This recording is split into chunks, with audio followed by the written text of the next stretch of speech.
Hi, welcome to கணிதம் guide. இன்னைக்கு 10th மேக்ஸ்ல பயிற்சி 2.5ல 14வது சம் பார்க்க போறோம். என்ன கொடுத்துருக்காங்க, பிரியான்னு ஒருத்தவங்க இருக்காங்க சரிங்களா. அவங்களோட முதல் மாச சம்பளம் வந்து எவ்வளோன்னா 15,000 ரூபான்னு சொல்லியிருக்காங்க சரியா.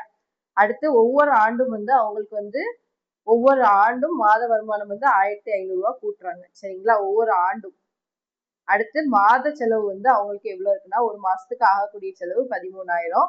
அதே மாதிரி ஒவ்வொரு ஆண்டும் அவங்களுக்கு அந்த மாச செலவு வந்து எவ்வளவு 900 ரூபாய் வந்து கூடுதுன்னு சொல்லிட்டாங்க சரிங்களா. அடுத்து பிரியாவின் மாதாந்திர சேமிப்பு 20,000. 20,000 அவங்க சேமிச்சு வர்றதுக்கு 20,000 ரூபாய் சேவ் பண்றதுக்கு அவங்களுக்கு எவ்வளவு நாள் ஆகும் அப்படின்னு சொல்லி கேட்டிருக்காங்க சரியா. ஃபர்ஸ்ட் பாருங்க, ஃபர்ஸ்ட் மாசம் அவங்களுக்கு சம்பளம் எவ்வளவு கொடுத்துருக்காங்க, 15,000. எவ்வளோ சம்பளம் வந்து 15,000 ரூபாய் கொடுத்துருக்காங்க. அவங்களுக்கு ஒரு மாச செலவு எவ்வளோன்னு சொல்லியிருக்காங்க, 13,000 சொல்லியிருக்காங்க சரியா. அப்போ ஒரு மாசத்துக்கு 15,000 ரூபாய் சம்பளம், 13,000 ரூபாய் செலவு போக மிச்சம் எவ்வளவு இருக்கும், 2,000. 2,000 தான் அவங்களோட சேமிப்பா இருக்கும் அப்படிதானே. இது இப்போ ஃபர்ஸ்ட் வருஷத்துல. செகண்ட் வருஷத்துல, 2வது வருஷத்துல எவ்வளவு வரும், அவங்களுக்கு இன்கிரிமெண்ட் போடுறாங்க அப்படிதானே. அவங்களோட சேலரியில அவங்களோட வருமானத்துல 1,500 ரூபாய் கூட்டுறாங்க சரிங்களா அடுத்த வருஷம். அப்ப கூட்டினாங்கன்னா நம்மளுக்கு என்ன வரும், இதோட ஒரு 1,500 ரூபாய் கூட்டிக்கோங்க. என்ன வரும், 0,0,5,6,1 16,500 ரூபாய் வரும். அதே மாதிரியே அவங்க செலவும் கூடுது, எவ்வளோ 9,000 ரூபாய் கூடுது சரிங்களா. சரி, அதே மாதிரியே அவங்களோட செலவும் கூடுது, எவ்வளவு கூடுது, 900 ரூபாய் கூடுது சரிங்களா. அப்போ போட்டுக்கோங்க, 900 கூடுது. அப்ப என்ன வரும், 13,900 சரியா. இப்ப பாருங்க, நம்மளுக்கு இந்த இதுல இருந்து இந்த இதை கழிச்சா என்ன வரும், 16,500ல இருந்து 13,900 கழிச்சோம்னா எத்தனை, 2,600 வரும் சரியா.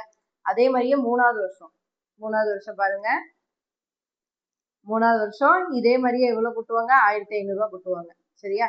கூட்டினாங்கன்னா என்ன வரும், 0 0 5 5 10 0 மீதி 1 எத்தனை 8 வரும், 18,000 வரும் சரிங்களா.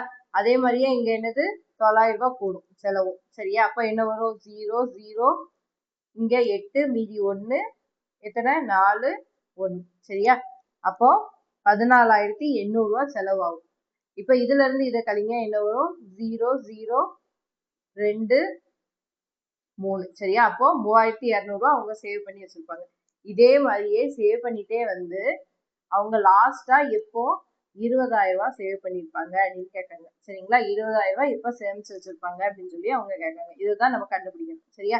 எதுல இருந்து சேமிக்காங்க, 2,000ல இருந்து சரிங்களா. ஃபர்ஸ்ட் மாசம் 2,000, அடுத்து 2,600, அடுத்து 3,200, இந்த மாதிரி போயிட்டே இருக்கு. எவ்வளவு, 20,000 வரைக்கும் சரிங்களா. 20,000 வரைக்கும் சேமிக்கணும், 20,000 வரைக்கும் சரிங்களா. இதைத்தான் என்னது, கூட்டுத்தொடர் வரிசையில நம்ம எடுக்க போறோம். ஃபர்ஸ்ட் இதுல முதல் உறுப்பு என்னது, A = 2,000 அப்படிதானே. அதுக்கடுத்து இது ரெண்டுக்கும் இடையில உள்ள பொது வித்தியாசம் பாத்தீங்கன்னா என்ன வரும், 600 அப்படிதானே. 600 600 தானே கூடுது. அப்போ இதுல இருந்து 600 கூடுது, அதே மாதிரி இதுல இருந்து 600 கூடுது. அப்போ இதோட பொது வித்தியாசம் என்னதான் வரும், 600 தான் வரும் சரியா. அதே மாதிரி இதுல வந்து லாஸ்ட் உறுப்பு என்னது, 20,000 சரியா. நம்மளுக்கு n தான் தேவை. n-க்கு ஃபார்முலா பாருங்க, n-க்கு ஃபார்முலா என்னது, L - A/D. பாருங்க, n = L - A/D + 1 இதுதான் ஃபார்முலா சரிங்களா. இதோட வேல்யூ எல்லாம் இந்த இருக்கு, இதை சப்ஸ்டியூட் பண்ணுங்க. என்ன வரும், 20,000 - A என்னது 2,000 / D என்னது 600 + 1 சரியா.